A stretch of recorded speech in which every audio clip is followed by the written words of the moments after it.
Halo adik-adik, jumpa lagi bersama saya masih di sini di channel Kunci Jawaban. Pada video kali ini kita akan melanjutkan untuk membahas buku Bu Pena jilid 5A tema 3 makanan sehat, yaitu yang sub ketiga di halaman 193.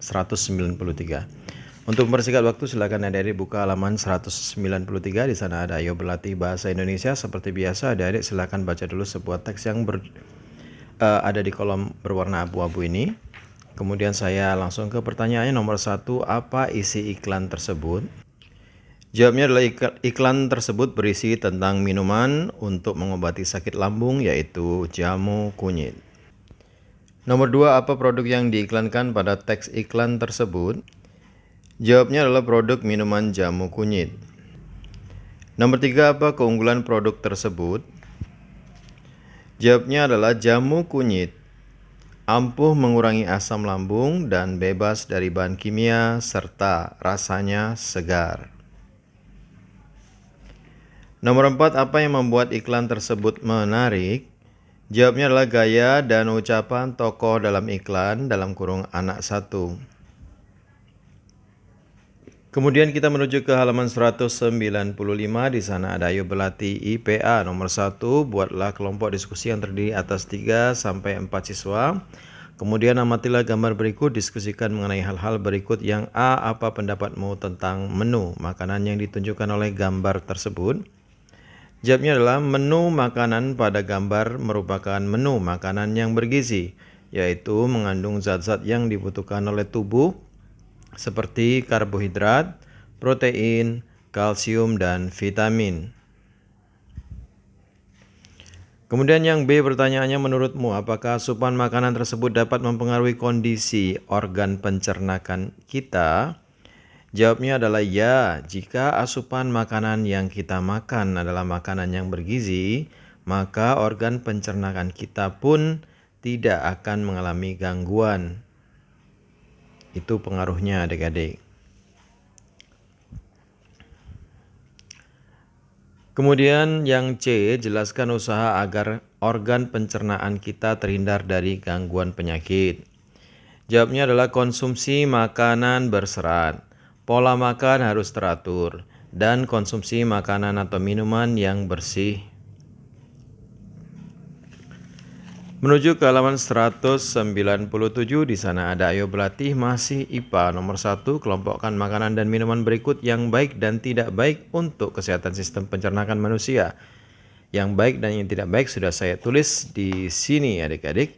Yang baik adalah menu roti isi telur mata sapi, nasi dengan ikan dan sayur sop, kemudian susu, buah pepaya, sayur bayam. Dan menu yang tidak baik adalah sayur yang tidak dicuci bersih, roti yang telah ditumbuhi jamur, air mentah, dan gorengan yang dihinggapi lalat. Nomor 2, apa yang kamu ketahui tentang makanan dan minuman sehat? Apa saja ciri-cirinya? Jawabnya, makanan dan minuman sehat adalah makanan dan minuman yang bergizi, yang mengandung zat-zat yang dibutuhkan oleh tubuh kita. Ciri-cirinya adalah mengandung serat, bersih dan higienis, mengandung karbohidrat, kalsium, protein, mineral, dan vitamin. Kemudian nomor 3, menurutmu apakah makanan pedas baik untuk kesehatan pencernaan manusia? Apa yang akan terjadi jika kamu memakan makanan pedas berlebihan? Jawabnya adalah, menurut saya, makanan pedas tidak baik untuk kesehatan pencernaan kita bila dikonsumsi secara berlebihan. Hal itu akan mengakibatkan terjadinya gangguan pada organ pencernaan lambung kita. Nomor 4, mengapa makanan yang dihinggapi oleh lalat sebaiknya kamu hindari? Jawabnya karena makanan yang dihinggapi lalat akan terkontaminasi oleh kuman dan bakteri yang dibawa oleh lalat ketika selesai atau ketika setelah hinggap di sampah dan kotoran. Nomor 5, buatlah contoh menu makanan sehat untuk menjaga organ pencernaan pada manusia. Jawabnya adalah nasi, ikan, sayur sop, buah, pisang, dan susu. Kemudian kita lanjutkan ke halaman 199. Di sini ada ayo berlatih. Bukan ayo berlatih ya adik-adik ya, ini kinerja praktik. Sebelumnya adik-adik silakan baca dulu sebuah teks yang berjudul Upaya Perbaikan Tanah di Desa Sukamaju untuk meningkatkan hasil pertanian. Sedangkan pertanyaannya adalah di halaman 200.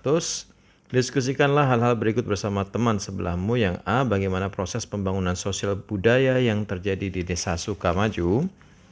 Menurut saya jawabnya adalah para petani jagung yang dahulu menggunakan pupuk anorganik, kini mereka beralih menggunakan pupuk organik yang ramah lingkungan.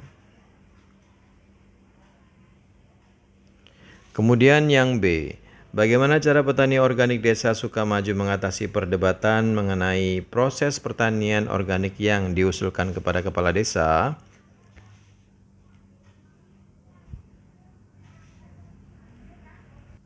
Jawabnya sesuai teks untuk mengatasinya, yaitu kepala desa mengundang pembicara yang mengerti mengenai pertanian serta mengundang para petani daerah lain untuk berbagi pengalaman. Kemudian yang C, apa manfaat dari pembangunan sosial budaya tersebut? Jawabnya banyak adik-adik. Yang pertama, petani beralih ke pupuk organik yang lebih ramah lingkungan. Kemudian petani berhasil mengatasi masalah rendahnya kualitas tanah. Kemudian petani terhindar dari kehilangan mata pencaharian mereka. Kemudian petani berhasil mengembalikan produktivitas jagung seperti sedia kala. Kemudian nomor halaman 202 adik-adik. Di halaman 202 itu ada ayo berlatih IPS. Nomor 1, tuliskan contoh-contoh keragaman sosial budaya Indonesia yang kamu ketahui. Jawabnya adalah suku bangsa, rumah adat, pakaian tradisional, makanan khas, dan upacara adat, serta masih banyak lagi. Nomor 2, tuliskan manfaat keragaman sosial budaya Indonesia. Manfaatnya adalah menumbuhkan rasa nasionalisme sebagai identitas bangsa dan memupuk sikap toleransi dan lain-lain. Nomor 3, silakan dikerjakan mandiri adik-adik ya. Kita langsung ke halaman 203. Di sana ada ayo berlatih PKN. Nomor 1, mengapa keragaman budaya yang dimiliki oleh para siswa di Sanggar Adinda tidak menjadi penghalang dalam mengembangkan bakat mereka? Jawabnya adalah karena keragaman budaya mereka justru memberikan berbagai manfaat bagi para siswa. Nomor 2, bagaimana para siswa memanfaatkan keragaman yang mereka miliki? Mereka memanfaatkannya dengan saling bertukar informasi, bertukar pikiran, dan saling membantu dalam belajar. Nomor 3, apa manfaat dari keragaman tersebut? Manfaatnya adalah sebagai penyemangat dalam mengembangkan bakat mereka, sebagai tempat untuk saling bertukar pikiran dan saling membantu dalam belajar, dan menciptakan rasa kebersamaan. Itu manfaatnya adik-adik. Nomor 4, apa bentuk-bentuk keragaman yang dimiliki oleh para siswa Sanggar Adinda? Jawabnya adalah keragaman suku, budaya, dan agama. Kemudian kita lanjutkan ke halaman 206. Di sana ada ayo berlatih bahasa Indonesia. Halaman 206, langsung saja saya baca. Nomor 1, apa saja yang perlu dipersiapkan sebelum membuat iklan pada media elektronik? Jawabnya agak banyak ini adik-adik, yaitu coraknya memiliki warna simbolik. Yang mana ini? Sebentar. Oh, maaf, saya ulang adik-adik jawabannya. Jawabannya adalah yang pertama, memeriksa kembali naskah iklan yang telah dibuat. Kemudian menyiapkan perlengkapan pendukung iklan sesuai naskah yang telah dibuat. Lalu menyiapkan para pemeran yang sesuai dengan tokoh pada naskah. Kemudian yang terakhir adalah berlatih sesuai dengan naskah. Adapun nomor 2, pertanyaannya adalah apa manfaat dari iklan? Jawabnya adalah untuk memengaruhi penonton atau pembaca agar membeli produk yang ditawarkan. Kemudian nomor 3, bagaimana sebuah iklan dikatakan bagus? Jawabnya adalah jika pembaca atau penonton berminat untuk membeli barang atau jasa yang ditawarkan. Sekarang kita ke halaman 207, di sana ada ayo berlatih SBDP adik-adik. Yang pertama, apa ciri-ciri batik tradisional? Jawabnya agak panjang, yaitu coraknya memiliki makna simbolik, umumnya bermotif ular, pagoda, geometris, dan barong.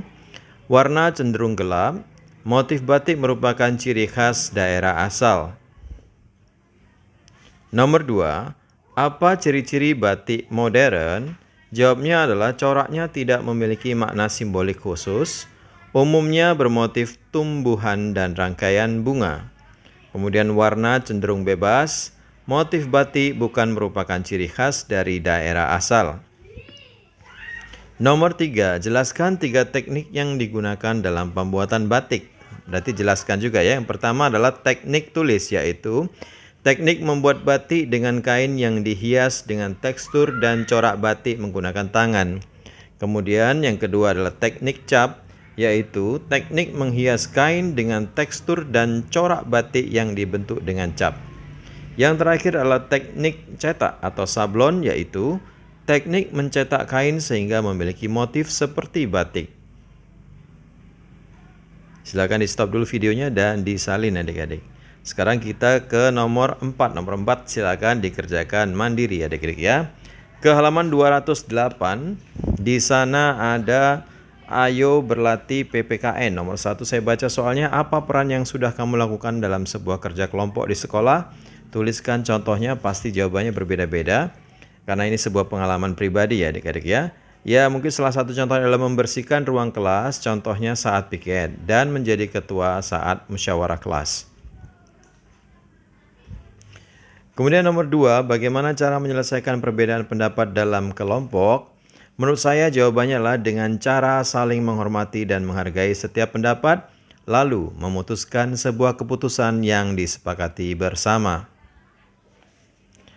Nomor 3, menurutmu manakah yang lebih baik? Apakah bekerja sendiri atau bekerja dalam kelompok? Jelaskan jawabanmu.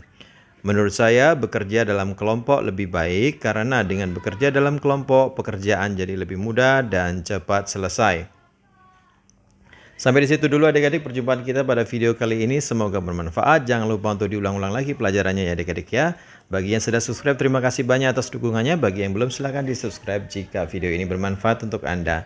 Setelah itu jangan lupa di like dan komen dengan sopan dan di share kepada teman-temannya agar mereka juga bisa mengerjakan buku pena jilid 5A tema 3 makanan sehat. Terima kasih dan sampai jumpa.